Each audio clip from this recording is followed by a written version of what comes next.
September 27th, 2024. I had just completed an oil painting, but all I felt was dread. It coiled around my spine, tightening, ready to squeeze the life out of me.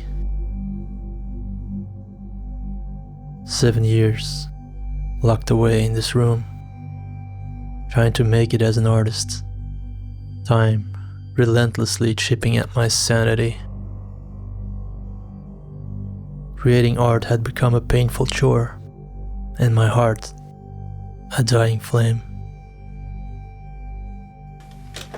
I wasn't creating anymore, just reproducing what I saw, a slave to the reference, chasing perfection, bleeding myself dry, hollow. Had I reached the end of the road? Pushed so far that nothing remained but ash? Had I lost the spark that once drove me? No. Deep inside, something still smoldered. A dying ember, buried under years of pressure. I just had to drag it back to the surface. So, I set a goal, 5 portraits, a return to drawing, each one built on a photo reference, but never a copy, just a foundation. From there, I'd break free, let instinct take over. No precision, no control, just raw, unfiltered creation. If this fails, I walk away. I let it die.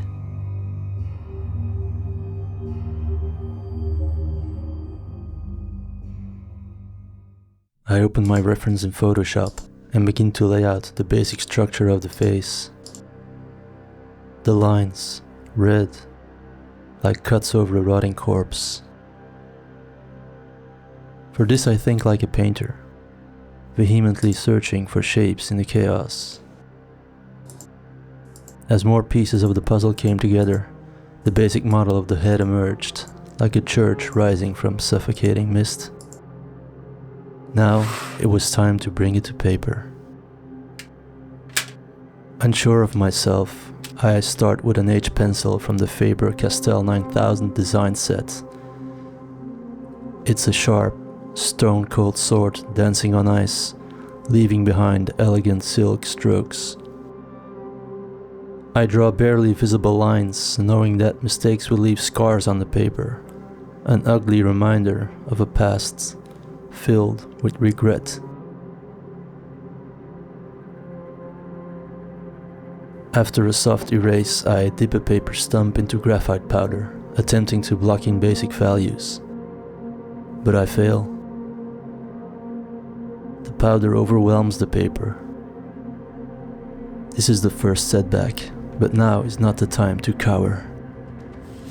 I remove the excess with a paper towel, leaving behind a soft tone. Then I reach for a 2B pencil. Why not an F or a B? I can't say. Maybe I was taking a leap of faith, diving in headfirst, trusting that the bold marks would lead the way. Without much resistance, I slip into a flow state. Stroke by stroke, the foundation is laid bare, like trenches carved into the earth during war. A dance between instinct and muscle memory, gradually cutting through the fog that clouds my mind. I take a mechanical pencil and carve out his eyes and eyebrows. Looking less at the reference, I use the 2B to fill in the gaps with fragments of my imagination. As the fight escalated, I reached for the 3B, my weapon of choice. The man was becoming less and less like the photo, but for the first time in a long while, I felt a sense of purpose taking shape.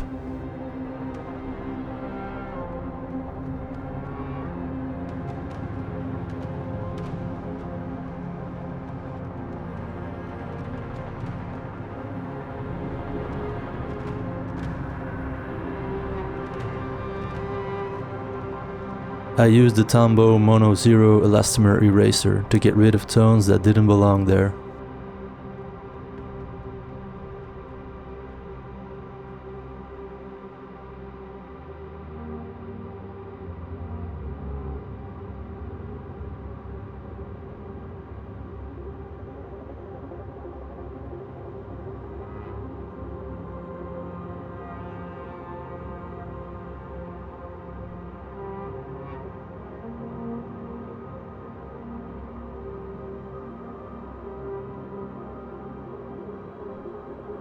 There it was, my first portrait sketch on the page. Satisfied with the experience, less so with the result. But the baseline had been set.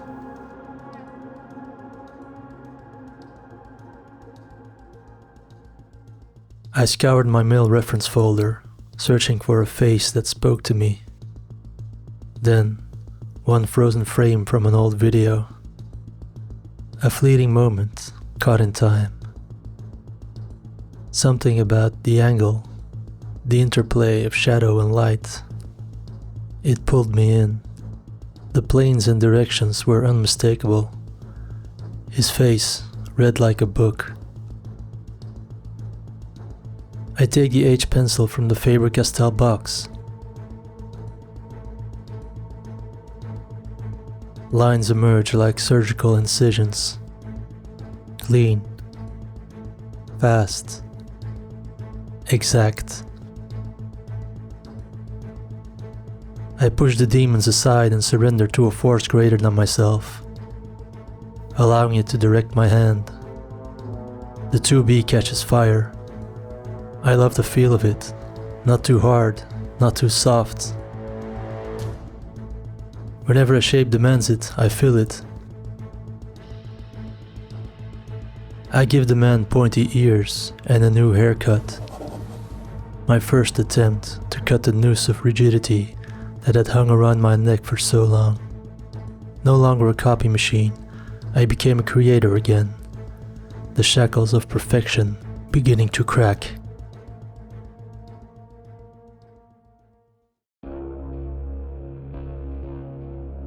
The initial enthusiasm soon gave way to a creepy unease.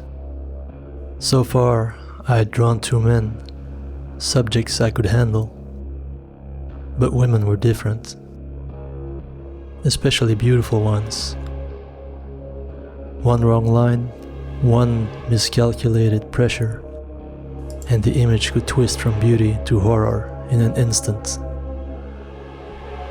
I could feel the weight of perfection pressing down on my neck, my shoulders tightening like the final turn of a tourniquet before the blade drops.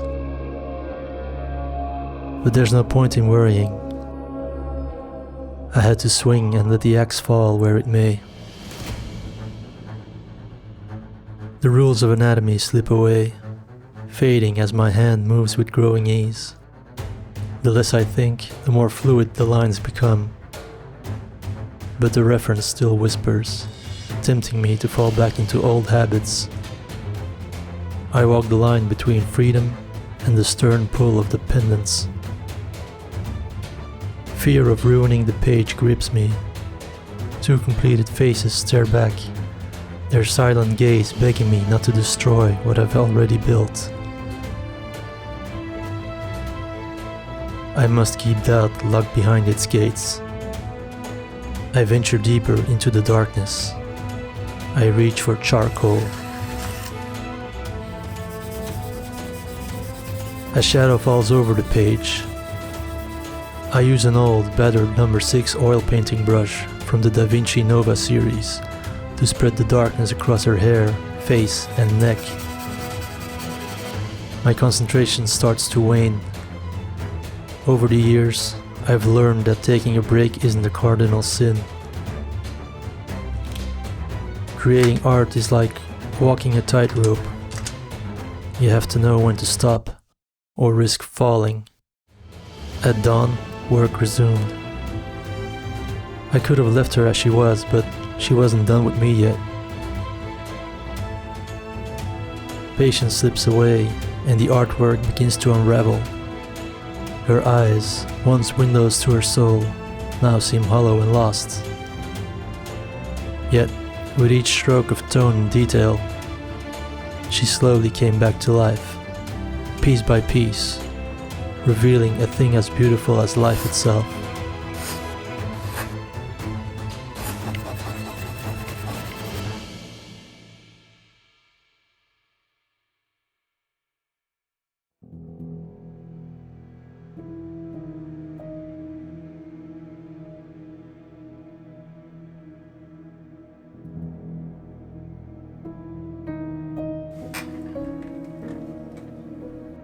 To ease my mind, I choose another man, an actor from The Wire, a show I entertained, but one that always kept me waiting for a payoff that never came. So far, this workflow suits me.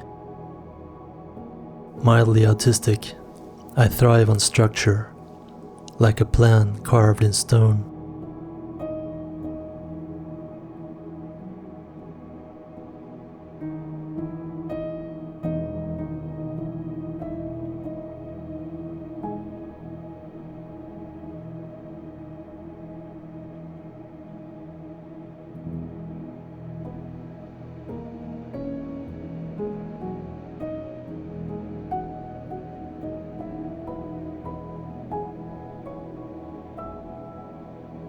Drawing a black man was a rare challenge for me, one that felt both refreshing and unfamiliar. To cover more ground, I reached for an old worn filbert from the Exxon 700 series.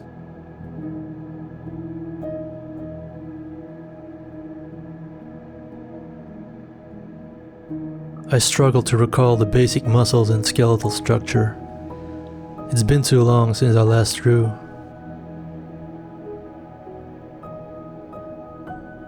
It's true what they say, use it or lose it. I wasn't finished diving into the darkness. I reached for a 4B and sculpted the shadows.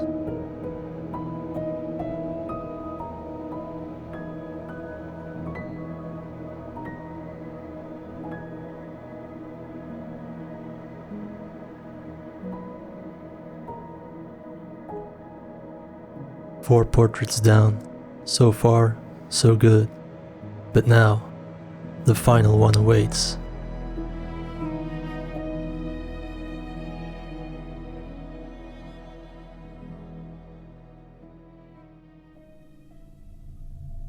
Throughout these portraits, I searched for a style that would truly capture me. For this final one, I decided to push realism a bit further, and with it, the stakes. Another woman. Realism is a seductive mistress, but one best kept at arm's length. I want to enjoy my work again. She must remain on a tight leash. These small portraits keep her in check. With such limited space, realism can only stretch so far. I search for a way to twist reality, to leave my mark. My mind winds towards an idea, a serpent for a ponytail. Unable to conjure a clear image, I turn to another reference.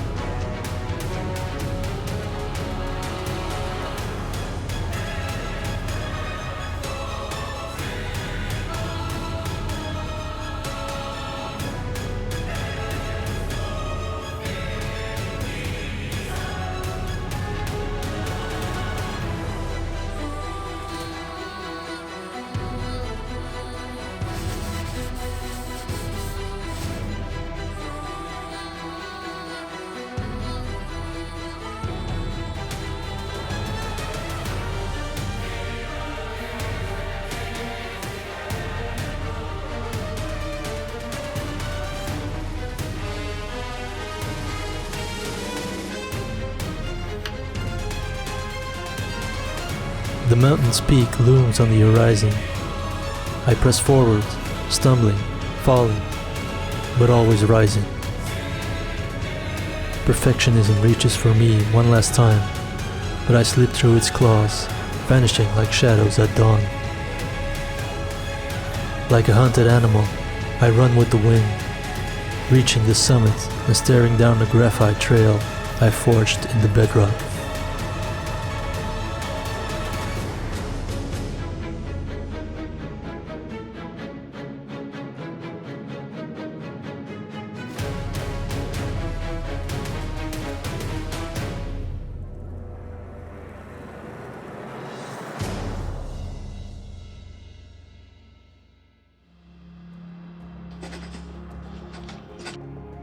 The path was winding, full of twists, turns, sharp drops, imperfect cobblestones paving my way back to sanity. Yet, I could see the road ahead was still long and dangerous. For the first time in a long while, I eluded, barely, the suffocating grasp of perfectionism. Ego and fear making way for natural flow, for peace. We often forget humility in this world, thinking we create alone, separate from the divine hand that guides us. But I believe we are vessels, channels for something far greater than ourselves.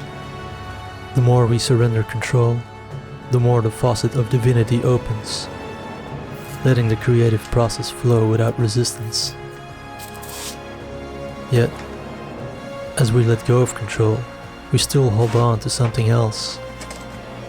Fear of judgment, not just from others, but from ourselves. Fear that we aren't enough, that our work isn't worthy. That is the true resistance we must face. I still don't know where I'm going, but I'm ready to continue down this road regardless. See where it leads. Subscribe if you want to come with me.